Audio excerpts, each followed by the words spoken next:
Welcome to A Cup of Gratitude with Amanda Schaefer. Hi, I'm your host, and I'm so glad you stopped by.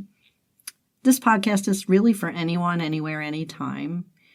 And it's about taking a moment to slow down and look around and actually see all of the good things that are there. There's no question that asks, is your cup half empty or half full? But I think a better question is, what's in your cup?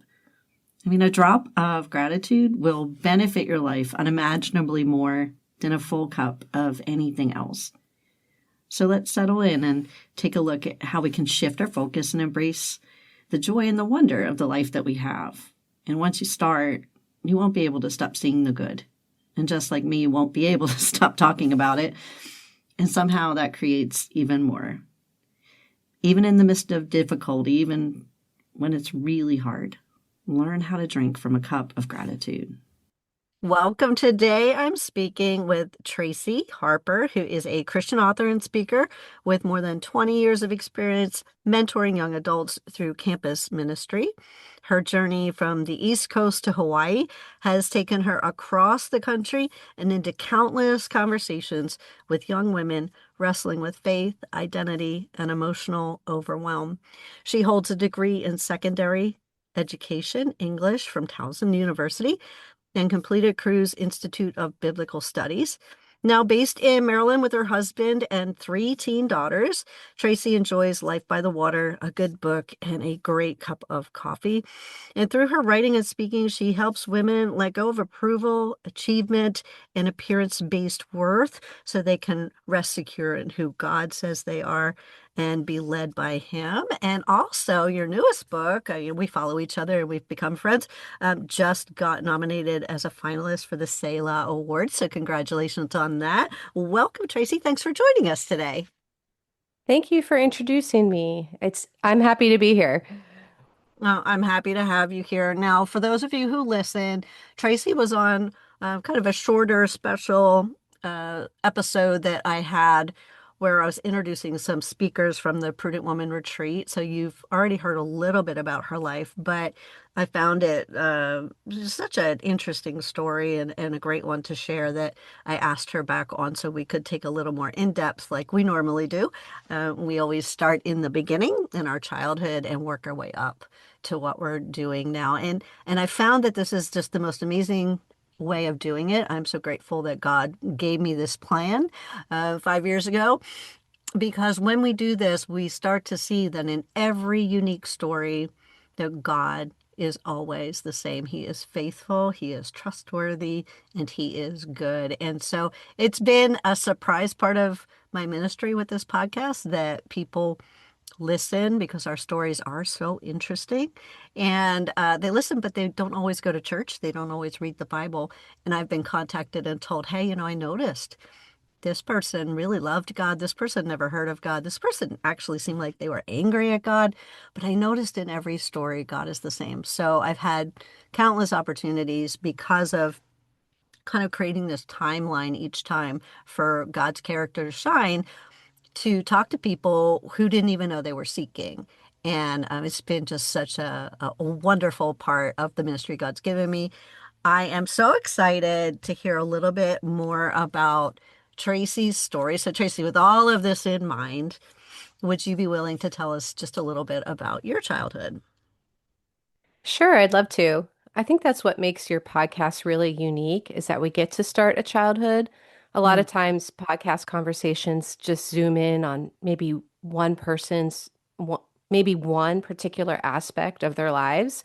And yeah. so I do love the fact that we're starting at the beginning and we can see the whole redemptive arc of someone's life. hmm Yeah, God is so good. And it gets me excited and encouraged every single time because I'm the luckiest girl in the world. And yes, I said girl, I'm going to be 62, but I'm a little girl. I'm God's little girl. And I get so encouraged. Each story is just amazing. Yes. My life began with a plot twist that no one saw coming, not even my parents. I was born in Pennsylvania as an identical twin, which was a complete surprise to my mom and dad. Wow. We we actually came 2 months early, and my mom Oh my had to have a goodness. C-section. Hmm. And she went into surgery expecting one baby and woke up to discover she had twins. Oh my goodness. I can't even imagine that. I can't either. It's quite the story that Uh-huh. the story of our birth gets retold whenever I have a birthday, and it's a fun one to tell. And of Hmm. course, my parents did the typical thing that parents of twins do. They named their twins both with names that start with the same letter. So Hmm. I'm Tracy, and my identical twin is named Terry. And Hmm. I'm just thankful that they didn't give us rhyming names because that's Oh my something goodness. also that parents of twins tend to do. I Hmm. think that would have been more than embarrassing. So I am happy that they just went with Terry and Tracy. But Did they you know what? dress you the same Oh at any gosh, point? Yeah. absolutely. Oh gosh. Absolutely. My dad actually couldn't even tell us apart until we were in fifth grade. Fifth What? grade, Amanda. Uh-huh. Oh my Yep. gosh. Did you ever use that to your advantage? Like to Not play not tricks or anything? Not really. I Yeah. just got used to, even to this day, my dad still calls me Terry. I just went home to Oh my visit. goodness. I told you I'm from Pennsylvania. Uh-huh. Went home for a visit a few weeks ago, and I think within the span of 3 hours, my dad called me Terry 4 times. Oh And it's my not because he goodness. doesn't know who I am. It's just that our names are so close, so similar that Hmm. he just called me by her name. So we just chuckle and laugh.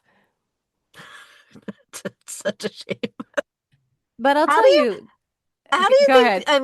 I know we're going to get into this a little bit more about being a twin, but like how do you think that that did affect how you felt about being your own person?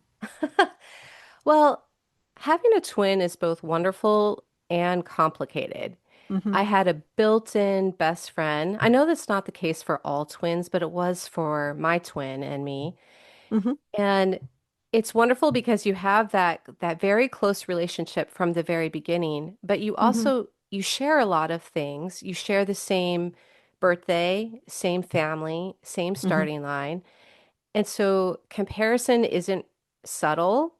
Yeah. It's built in. It's with you from the very beginning. And so I think that in order to feel distinct, to feel like my own unique and special person, that I needed to do something to stand out.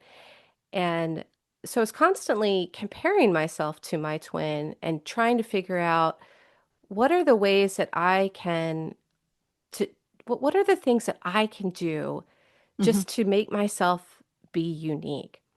And so Yeah. that shaped my upbringing greatly.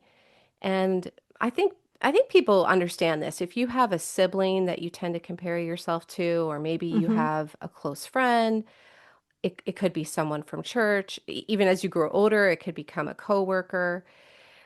We all are looking, we seek to orient ourselves and our worth and our validation, we orient ourselves in relationship to the people around us. And so Yeah. for me, I just look to distinguish myself through academic performance in school and Hmm. through athletic accomplishments. And so if I could just get a little bit ahead of her, then I Hmm. would feel good about myself. And so it was this constant Hmm. one up, one down relationship. It's funny because I wrote a little note on the side because you used the word I wanted to be unique, and I wrote, was it unique or better? Because I think there's a part of Mm. us when we're in competition, and we don't mean to be thinking this way, and it might not even be something you're aware of in the moment. But I feel like competition and comparison always includes to be better. And I think that's a place where the enemy gets in, or where our crooked hearts that are falling gets in, because God created us and he said it was good. It was very good when he created man and woman. Actually, it was very good. And so when we don't understand that just as we are very good, I think that part creeps in. Yes, it stems from insecurity. And I Hmm. think especially when you're a twin and you look identical to someone else on the Yeah. planet, I can't you imagine struggle with it. that. Yeah, I can't because we already live in a society that makes you prone to compare. And it's Hmm. just ramped up like crazy. I love that you're kind of working towards helping and pouring into younger people because I don't even know how like, how do you look at things like Instagram, right? Or somebody's curated out of maybe, 30 to 300 pictures. They have picked the one that they feel best about. They've added filters. They've added Yes, just the right. right lighting. They've added music. They've added their best attributes and put it out there. And then you look at yourself in the mirror. I don't know how kids do it because I know adults that have trouble with it with social media. And I don't really like being on it, but it's part of how I share the gospel. And so I had to get over Hmm. myself, It's like I'm getting old. I don't really want people looking at my wrinkly face. And God said that's not what they're looking at. They're looking at someone who is loved by me and loves me. And that's what they'll see. But Hmm. it's so easy um already. So Yes. I can't imagine having like somebody who looks just like you as when you look in the mirror. There definitely has to have a psychological impact.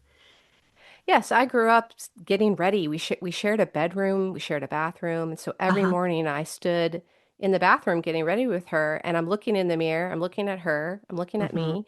A lot of mornings I'm feeling disappointment because I don't look a certain way, or I'm feeling pride because, Mm-hmm. oh, I'm on that particular morning, I think I'm looking better than her. Mm-hmm. Yeah, I'm Yeah. just so thankful that we did not have cell phones and social media during my youth Yeah. because I think that would have added to Oh, my sure. It would struggle have greatly. amplified everything, I'm sure. Now, you Hmm. talked to me a little bit during our pre-recording call about all of that bringing on kind of a overachiever or perfectionist part of your personality kind of to the forefront. What did that feel like for you? Were you aware of it at the time? I don't think I was really aware of it at the time. I think people are normally and naturally going to do the things that make them feel good about themselves. So Mm-hmm. so everyone strives to find something that they're good at Mm-hmm. because that's where you're going to receive validation. That's where you're going to receive applause or recognition.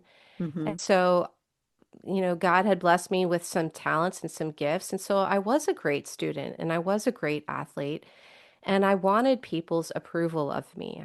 I wanted to be liked. Yeah, of And course. all of us do that. We're going to naturally look to other people and other sources. And Mm-hmm. those things for a time, they really can make us feel like we're okay, like we're doing well in life, like we're Mm-hmm. succeeding.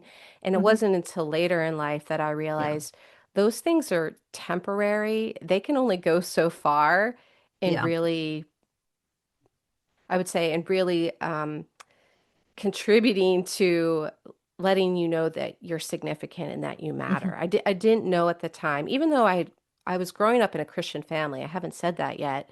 Mm-hmm. We went to church every week, multiple times a week, but I didn't really know yet how to turn to God for my true security. Yeah, and many of us don't and end up, having our own kind of wrestling match by the river, where we walk away limping and, but God does come close enough and he does eventually give us opportunity to choose. We just have to figure it out for ourselves. And it typically doesn't happen when you're young unless you're really fortunate. But I did want to mention really quickly, you used the word strive, which I do think is Hmm. correct.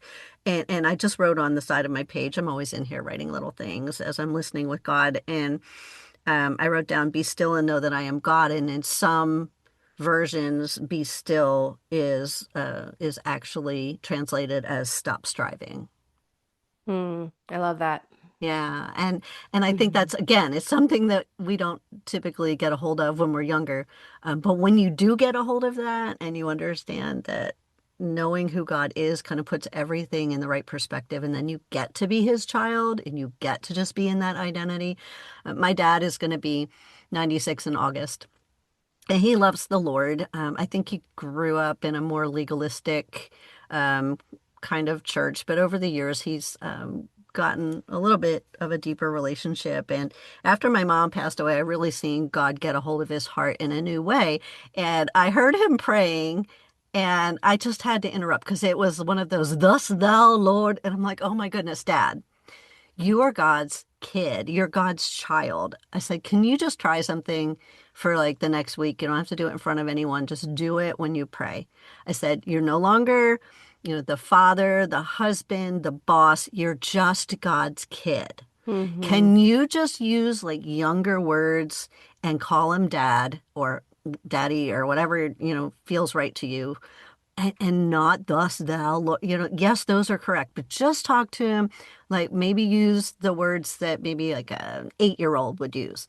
And he did that and it changed everything Mm-hmm. that Mm-hmm. late in life, so sometimes some of that legalistic or church culture stuff gets a hold of us when we're young and it makes a barrier. Mm-hmm.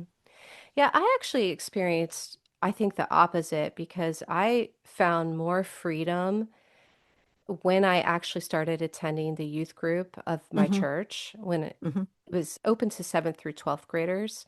Hmm. And it was there that it was a place where I found like, I felt like I belonged. Like some of the stuff that went on in my public school, the Hmm. striving and the comparison, I would say even the competing, I Yeah, didn't feel that as much when I went to church. And I think that's because that's there awesome. was there was a group of young people there, like I said, 7th through 12th graders, whose priority was on loving Jesus. And Hmm. I remember just being blown away, like walking into the room and seeing people who cared most about growing in their relationship with God. And Mm. so it sparked something inside of me where I could put aside that striving and that comparison for a time and Hmm. just focus on God. And it Yeah. really was in 7th grade that I would say that I made a full life commitment to following him. Hmm.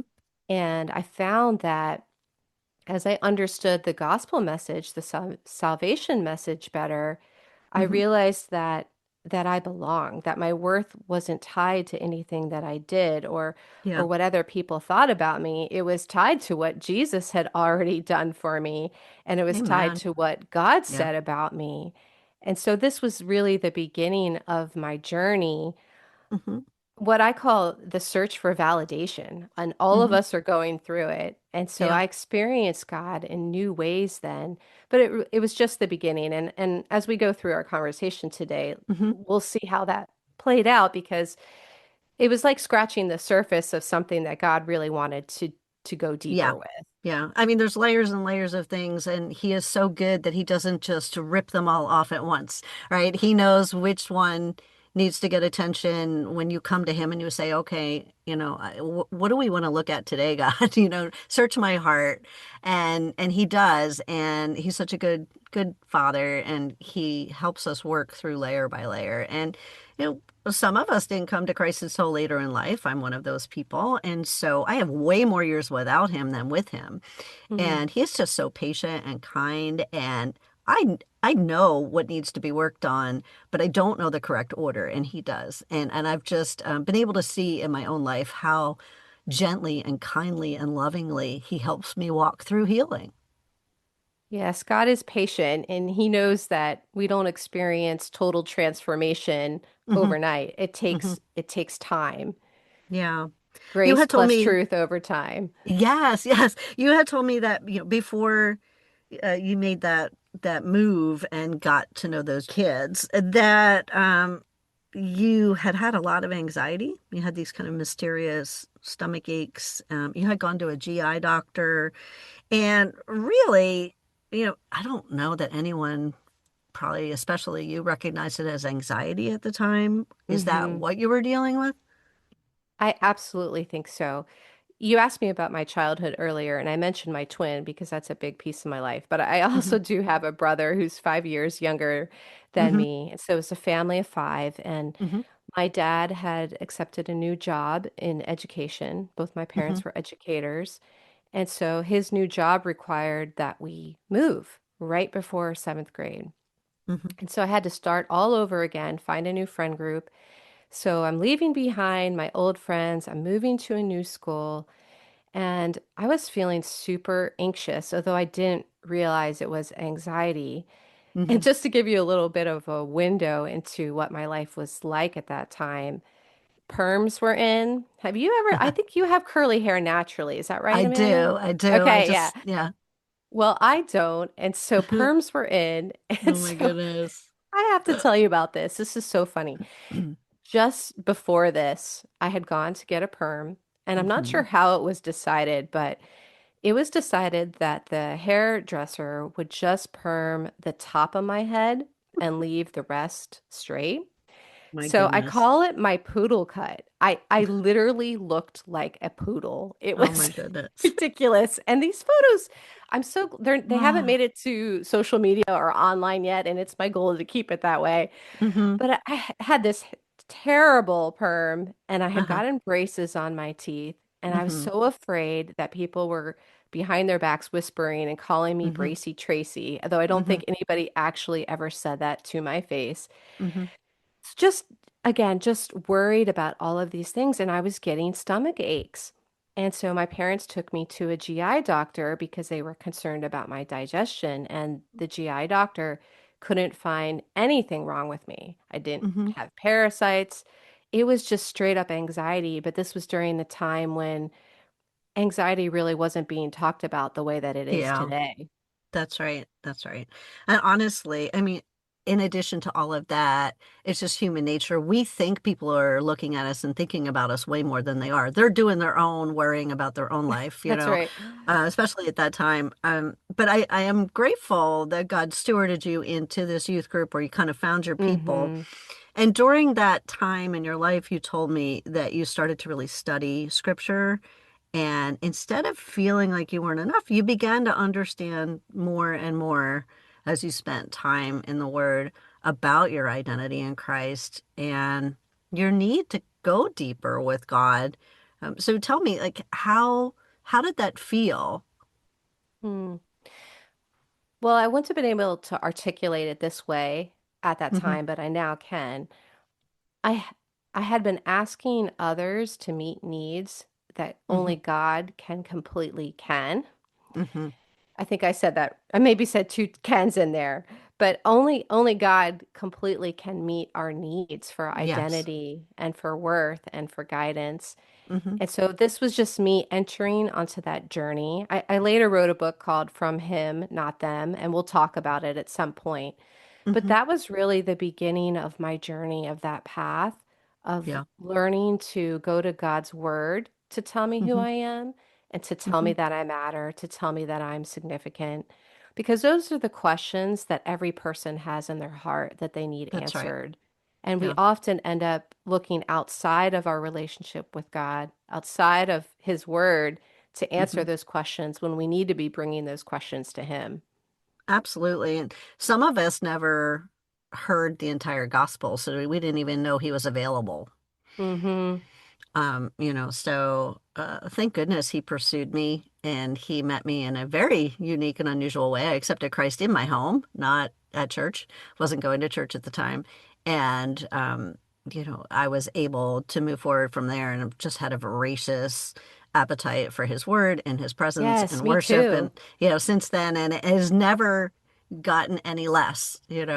And I just think it's proof that God is enough, all Mm-hmm. these years. And he shows me something new every single day, Mm-hmm. and Yes, I'd say, oh, go ahead, Amanda. I was just gonna say his kindness and compassion. Like a lot of times in small groups with women, and I mentor a lot of younger people as well. I'll find we're also hard on ourselves. And God will interrupt you in the middle of you telling yourself something about yourself and say, "Oh, no, no. No, that's not what I see at all. You're beautiful. I cherish you. I chose you. I love you." He's saying these really positive things and they're real. And oftentimes we won't allow ourselves to hear it. But once you're in the word more, he begins to kind of wash over you with these truths about who you are and how he feels about you. I mean, he went to Mm-hmm. the cross while we were still sinners. Like he brought us home despite where we were stuck. He loved Mm-hmm. us that much. And so I think when people can get a hold of that, that of course he wants you to be as healed as you can be, but he is not going to not pursue you. He's always loved you. He loved you enough to die for you so you can live. And I think a lot of people just, that's like a trite saying. It's not a reality. Mm-hmm. Yeah, there's a visual that helps me to understand this better, and it's this. It's by Nainoa Thompson, and he Hmm. said, "In losing sight of the land, you discover the stars." Hmm. And he was a master navigator who revived the lost art of wayfinding. And I know Hmm. this because like you said in my introduction, we lived in Hmm. Hawaii for 6 years doing ministry, and I was exposed to Nainoa Thompson. Hmm. And what they did is they would leave behind the land in their canoes, and they Hmm. wouldn't take any modern instruments with them. And once land was completely gone, the only thing that they could do was look up. They would look Hmm. up to the stars, and that's how they would navigate. Hmm. And when I first came across that quote, it just resonated with me Yeah. because I realized that's exactly what I'm trying to do Yeah. in my search for validation. The land represents everything that's familiar to me, all the Hmm. things that I typically look to tell me that I matter, whether that's my appearance or achievement or approval from others. Hmm. And it's only when I can leave behind those things and all I'm Hmm. left with is looking up to God Yeah. that I begin to discover something far greater. Yeah, that's powerful and beautiful. And as soon as you started talking about it, the song Ocean started going in my head, you Mm-hmm. know? Yeah, and God, He has so much more for us when we're able to kind of leave the other things behind. Yeah. When we choose Him, it's a Mm-hmm. choice. And Right. how wonderful that we get choice, right? You don't have to Yes. follow Him. But it's really Yeah. only one time that you choose him because after that, he just affirms himself over and over again. There's really Mm-hmm. only one leap of faith, and I try to explain that to people, and it's really hard if you haven't made the leap yet to just know that you become aware more and more every single moment of the vastness of his faithfulness, his love, his mercy, his goodness, and that he is not a human, and we can trust him. And I think, unfortunately, a lot of people have had families that were difficult, and so it's difficult to think of a good parent. Um, Mm-hmm. but Yeah. And life throws us curveballs too. There's things that yeah. happen in life and that's what happened to me is that I had begun this relationship with God in middle school, but then by the Hmm. time high school hit, it's almost like I had forgotten some of these truths. Hmm. Thankfully, God later reminded me of these truths, Yes. but if I could just share what happened to me in high school was that Sure. something happened that would make me feel like I had an edge on my sister. We'll go back to that whole thing. Uh-huh. I got a boyfriend Hmm. and I dated this person for a year and a half. And when I was with him, I felt chosen. Hmm. I felt special and I felt unique. But as most high school relationships Hmm. finish, we broke up. Most of them are, Hmm. even though most of us have that fantasy of Yeah. you're only gonna date one person and then you're gonna get married and you're gonna have this fruitful, satisfying life together. Hmm. That fantasy ended for me. And when that relationship ended, so many things changed for me because well, for one, I'll just say this. It needed to end. It was an unhealthy relationship in a number of Hmm. ways, but it needed to end. But I was still devastated because I was losing something that I didn't realize at the time that I was leaning on for my worth and for Hmm. security. Yeah. And I was losing the version of the future that I had built in my mind. Hmm. And what happened is that I can't speculate as to the reasons why it went down this way, but we weren't able to just be friends after that. Hmm. He kept his relational distance from me. And I should say this, we didn't go to the same high school. We had met in church, and so I still Hmm. saw him regularly. And what happened was that there were times where we would have to pass by each other, small Right. aisle, small church, Hmm. and I would greet him and say hello, and he would just ignore me and look right through me as if I didn't exist. And so I like to Wow. say that this is when my invisibility superpower was activated. Yeah. And I just felt a pain that I had never felt before. Mhm. And so church, which had used to be this place of great safety, now became a place of great anxiety for me because I never Mhm. knew, is this going to be the time when he acknowledges me and we can just become friends? Mm. And unfortunately, it never did. And so I that was probably the worst pain up until that point in my life that I had Mhm. experienced it, and I didn't know how to process it. Mhm. I did a great job of hiding it from others. I actually was sitting in my bedroom crying a lot on the floor of my bedroom, and nobody knew, and Yeah. nobody was talking about emotional regulation and the need to process your pain with someone else. Yeah. Yeah. I mean, and honestly, you said when you were dating him, you felt chosen. Obviously, when he wouldn't even acknowledge you, you felt rejection. And Hmm. I mean, of course, God's chosen will always trump people's rejection, but we have to get there, and we have to work Hmm. through the root of that rejection, and that can be a really tough thing to have. I want to just say that the mere fact of not even acknowledging your presence is a very narcissistic behavior, that's typically, an emotionally toxic way to deal with something. It's probably, I'm not saying he was probably just immature and didn't know how to handle it. Um, As was I. I mean, you right. look back and you're like, I don't know why I expected him or me to handle this perfectly. We But were I mean, probably doing the best that we could. saying Yes, hello yes. is normal. So even perhaps it was just his inability or immaturity, or, I'm not throwing any shade his way, but it has the same result as the toxicity, of someone who's a narcissist, who looks away from you, doesn't acknowledge you, tries to recreate reality. And so you had that same kind of feeling with the rejection. When somebody won't even look at you or talk to you, that's harsh. I can Yeah. totally understand. And that was your safe place, and now it wasn't anymore. So it's like having the rug Hmm. pulled out from under you. You already were prone to anxiety, and you found your people, you found your place, and now even that was being taken from you. So I'm so sorry about that time in your life, but I know that God meets us in each one of those places. Now, you told me that when you graduated from high school, you ended up having a full scholarship, which is amazing. But both you and your sister went to the same college. So the saga continues. So what was that like? What was that Yes. time like? Yeah, you never stop twinning when you're a twin. So Uh-huh. yes, we we went to the same college and even shared a dorm room together. So it piggybacks on what had happened because that breakup with my boyfriend happened in the spring of my senior year of high school. Hmm. And I was still trying to pick up the pieces emotionally as I went off to college. I felt this pressure to show to others that I was moving on. Hmm. And it probably appeared that way to others because, like you said, I had a full scholarship. And so, Hmm.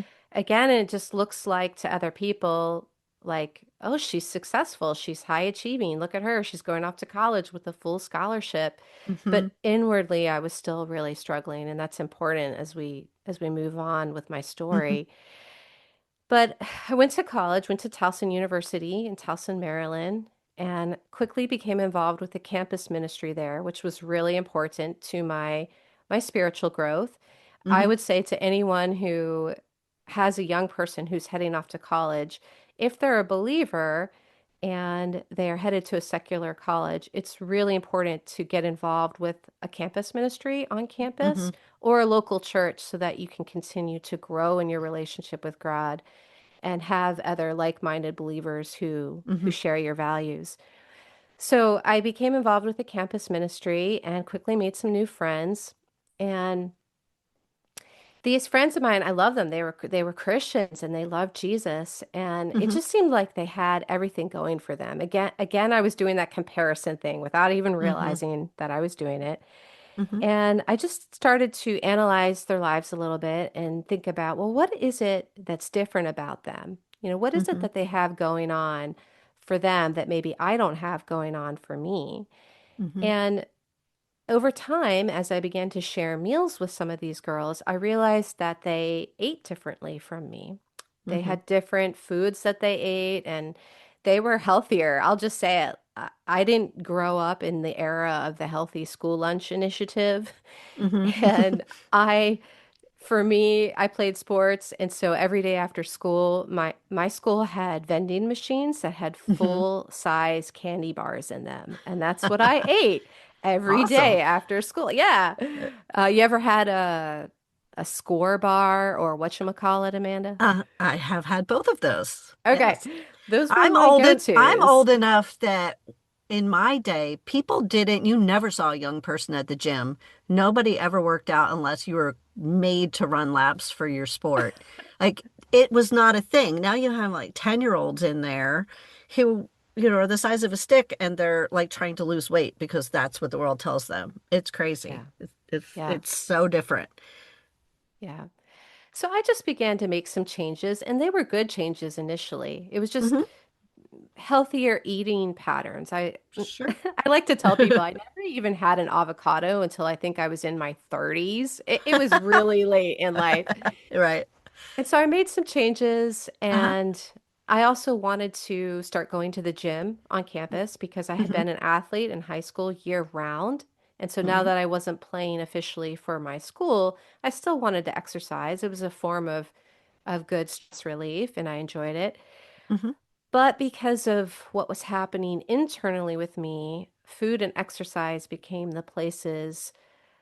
Um, how do I explain this? It's like Hmm. if you could if you could visualize a spectrum or maybe a Hmm. sliding scale, it's like healthy eating quickly turned into disordered eating, which is a Hmm. bridge between healthy eating and a clinical eating disorder.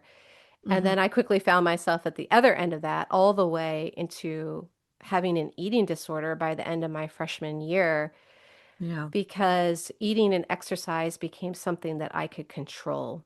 And Yeah. I had felt so powerless after this breakup with not being able to control how things went with him. Hmm. And so here was something that I could do something Yeah. about. And there's a lot of people who will turn to food and to exercise for the same reasons. Yeah. It wasn't so much about my appearance, that became a byproduct of Hmm. this. Hmm. People started complimenting me, telling me how good I looked. It Yeah. was it was really about what was happening internally with me. Hmm. And anyone that I've interviewed or known with disordered eating has talked about that control because there's really so few things we can control, you know. Hmm. And we're not supposed to be in control, but when we're dealing with emotions we have not yet processed, that is what everyone turns to, and it's just humanity. But you had told me something that I want to look at because I think it's really important that this was a time in your life where you're really beginning to embrace God more deeply, but that area you said was off limits to God. So how did God approach you there? Like how did you move forward? Hmm. Well, it's interesting because I told you I was part of a campus ministry. And so I'm Hmm. I'm actively growing in my faith, but at the same time I'm holding back. It's almost like if you picture a house or a room and Hmm. you've got a closet that's locked off, or there's certain Hmm. drawers in your room, and you're like, God, I'll yield to you in every other area of my life, but these Hmm. areas, these are Yeah. mine. I wasn't ready yet to fully give them over, or I would say surrender them to God. Hmm. And that took time. And honestly, that didn't even really happen until after I was confronted by my parents with what I was doing to myself. Hmm. I came home after my freshman year of college. My parents saw how much weight I had lost, and I was experiencing other medical problems as a result of restrictive eating and over Hmm. exercising. And my parents said, "We love you too much to let you keep doing this to yourself." Hmm. And I felt two things, Amanda. I felt relief and resistance. Hmm. And I think people can often understand this when you have a struggle going on in your life, that you can simultaneously experience both of those things. Yeah. I felt relief because I knew I couldn't sustain this long term, and I didn't Yeah. want to, because at this point, food and exercise was all I could think about. Literally Yeah. all day, I would be mapping out in my mind, okay, what am I going to eat? Or or really, what am I not going to eat? How Mm-hmm. can I get away with hiding this from people, Mm-hmm. hiding it from my twin sister who knows me so well? And later I Mm-hmm. found out that I actually wasn't doing a very good job of it at all because Yeah. she said, I knew you had a problem the moment that you didn't put butter on your baked potato because who eats a plain baked potato? Yeah. What, And we didn't really talk about this part of it. Like, since you were going to the same school when all of this was happening in college, was there a level of comparison that, as you said, people were complimenting you and telling you you looked great, which unfortunately happens. Mhm. It happens way too much when people are losing weight for the wrong reason. Did you feel kind of better than in Mm. comparison with your sister at that time? Well, I had always weighed more than her. Mm-hmm. And so for the first time in my life during this year, I weighed less than her. And it Mm-hmm. made me feel superior to her in a Yeah. twisted way. And Yeah. not just to her, but to other people. Like when I could sit down at a meal and Mm-hmm. I could eat less, that it was such a twisted Mm-hmm. form of power that it gave me. And I didn't realize at the time that it actually was controlling me. Like I felt like I Yes. was in control of it, but Mm-hmm. by the end, I clearly was no longer in control and I needed help. And that's Mm-hmm. where that second emotion that I told you about with feeling, I told you I was feeling resistant, but then also relief at the same Mm-hmm. time. Mm-hmm. Yeah. And my, Yeah. I think your parents intervening was such a pivotal moment. And how wonderful that you had someone to intervene. Not everyone does. yes, But yes. a good parent who sees a difference like that is certainly going to try. And you know, nobody could do the work for you though. And so Mm-hmm. I feel for your parents as well. That must have been really difficult. You told me your mom had taken you to a disordered eating clinic. You saw Mm-hmm. versions of girls that ended up scaring you, and Mm-hmm. you could clearly see like what you were headed for. So was that the turning point when you saw like what could happen? It definitely was. When you have an eating disorder, you also tend to have a distorted view of yourself when you look in the Mm-hmm. mirror, distorted Mm-hmm. body image. And for some reason, it's like what I couldn't see in myself, I could see in others. Mm-hmm. And I was like, wow, okay, that's where I'm headed if I continue to do this to myself. And Yeah. I also was scared because at this point I was no longer menstruating and it could affect my future ability to have children. And I Mm-hmm. knew I wanted to have a family. And so there was multiple pieces of this that helped push me down the path towards recovery. And I think this is an important thing to say is that recovery is not something that happens overnight. Mm-hmm. Recovery takes years, and it did for me. And there's often lapses and Mm-hmm. slips, but you keep moving forward, and that's Yeah. what I experienced. Yeah. And praise God for that. I'm so glad to hear it. And you told me at that time you actually kind of made a transition where you began to really dig in and feast more on God's word at Mm-hmm. that time. And I think that's really important to note. And you started to see the value in the truths that God had provided for Mm-hmm. you in his word. And you said that you went back to college and you did one more semester, and then you left college with Priority of America and traveled to 50 states in a year. And guess who went with you? My twin. My goodness, you guys never had any time alone. So We tell pretty tell us much did about. everything together. Yeah. I mean, it's great because she was your best friend, but it's also difficult because without meaning to, you had this inner turmoil going on um, with the two of you. So tell me, what was it like going to 50 states in a year? Mm-hmm. Um, and kind of why did you do that? Tell us about that time. Sure. Well, this happened just months after I had come home from college and had been exposed and now was walking through eating disorder recovery, and I was applying the things that I had learned from visiting Hmm. an eating disorder clinic and from visiting different specialists. And Hmm. like you said, also God's word took on more importance in my life than what it had previously, where I was going to God's word to look at, to not only look at, but to memorize and to meditate on verses that spoke to my worth and to my Mm-hmm. value. Mm-hmm. And I had been offered this opportunity to join what was called the What's Up America tour with Benny Prophet and his ministry that he had started called First Priority of America. And Mm-hmm. so this was a nationwide initiative that was a year long in scope. Mm-hmm. And 40 college students, including my sister and me, Mm-hmm. traveled to all 50 states to 183 cities over the course of a year doing ministry. And we had a couple of different ministry priorities for that year. Half of us were involved with conducting the National Student Hope Census, Mm-hmm. where our research team surveyed over 12,000 teens to understand where they place their hope for the future. And we gained valuable insights from talking to them. And then half of us also were more focused on delivering programs. And so we would go to public schools and we would do assemblies and we would use testimonies and skits and songs to encourage Mm-hmm. students to make choices that really protect their hearts and their minds and their futures.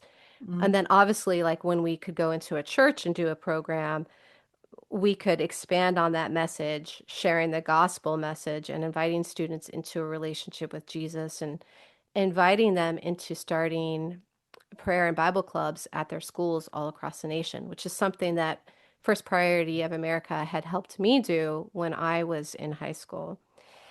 So I'm part of this nationwide initiative and I'm engaging in significant ministry, but at the same time, I'm still coming off of having an eating disorder. And so Yeah. it sparked for me a season of life where I experienced imposter syndrome. And Mm-hmm.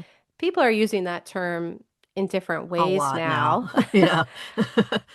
But for me, what that meant for me is that I felt like I was pretending to be something that I wasn't, and I was constantly worried that someone would uncover the truth because I hadn't really opened up to very many people on this tour about what I had just gone through and what I was still experiencing. I still was experiencing shame over what I had done, and I was still wrestling with the desire to restrict my eating and to overexercise. And so, but God was just gracious. He was patient with me, Mm-hmm. and over time, he just began to invite me into a better way of living where I could just be honest with him, Mm-hmm. honest with others and say, "Hey, here's where I'm struggling. This is where I'm at."